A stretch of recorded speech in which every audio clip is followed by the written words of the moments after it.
থেকে আর একটা বই হচ্ছে রিসার্চ মেথড। তো রিসার্চ মেথডের বইটা অনেকটা কমপ্লিট হয়ে গেছে। মানে রিসার্চ নিয়ে যে কতগুলো মেথড থাকতে পারে, রিসার্চের বইটা দেখলে মানে একেবারে বিউটিফুল বই, একদম বিউটিফুল বই। আমি দেখাচ্ছি বইটা, 1 মিনিট। এই যে বই নিয়ে চলে এসেছি, রিসার্চ মেথডের বইটা।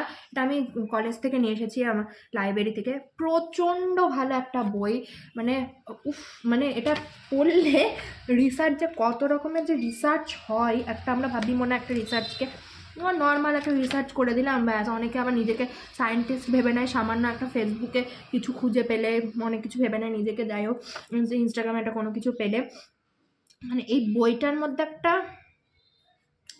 আলাদাই ব্যাপার আছে, ঠিক আছে, আলাদাই ব্যাপার আছে।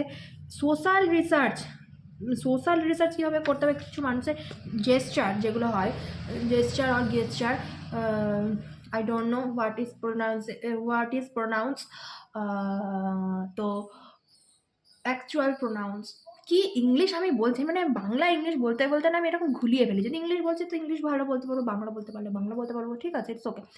It's happened because life is a journey, not a race. It's okay, let's go.